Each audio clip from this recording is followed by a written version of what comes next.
Hello, everyone, and welcome to our Monday Minute. Today, I want to share with you some updated information on the CAHPS Hospice Survey. We did a Monday Minute on this a few weeks ago, but shared at that time that we would be giving you some more information as we move forward with the time for implementation.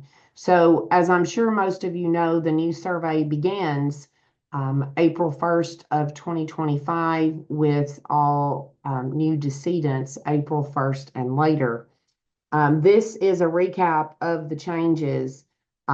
Questions 1 and 2 only have very slight changes, changing the word person to patient.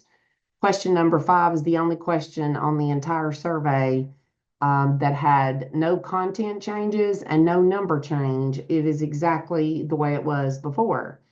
Then questions 3, 15, 16, 21 through 22, and 24 through 27 only have one change in these questions, and that is they are beginning to use the word they instead of using the combination of words he or she, him or her, and in some cases your family member, just replacing those phrases with the word they. And then to the far right of the screen, you see all the individual numbered questions that had no content changes, but the number of the question changed. So in other words, on the old survey, question number 14 now becomes question number 15, but they did not change any of the content at all. And that is true for all of the ones that you see there. And then the most important thing for today is these 4 new questions that have been added. Question number 12, did the hospice team provide care that respected your family member's wishes?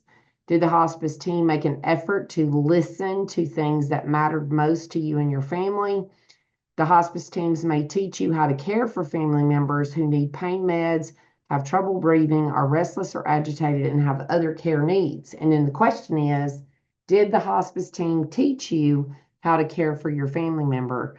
And then lastly, how often was your family member treated unfairly by the hospice team because of their race or ethnicity? And we hope, obviously, that that's always a never.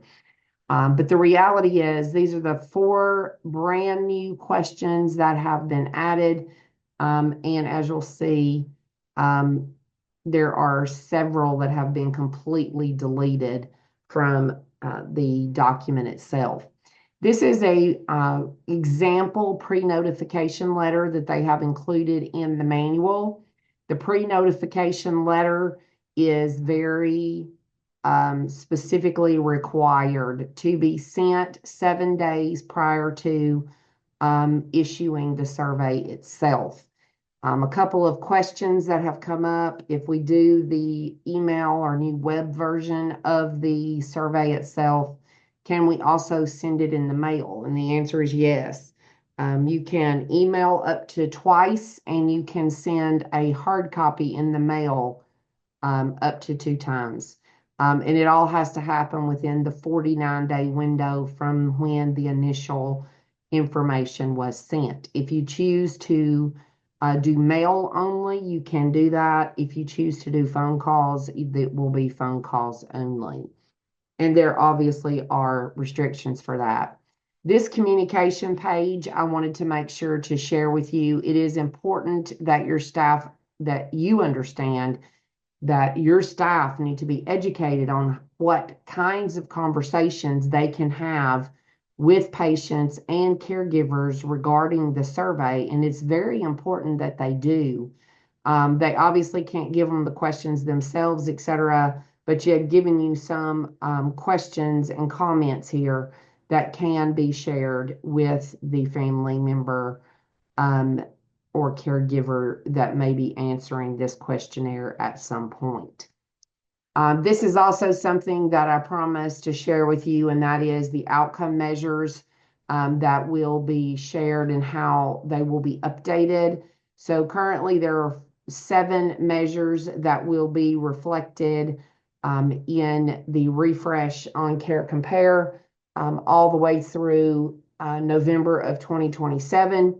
With the February 2028 refresh, They will begin to reflect all 9 measures that will come from the Hospice CAHPS survey. The brand new measure, care preferences measure, and the Getting Hospice Care training measure that we did have, but will be substantially revised for this new measure. So these 2 will not be reported until the February 2028 refresh, and that will include all 9 measures based on the new HHCAHPS data. Thank you all for participating today. If you have any additional questions about the CAHPS Hospice Survey or need any additional education for your staff, don't hesitate to reach out. Have a fabulous day.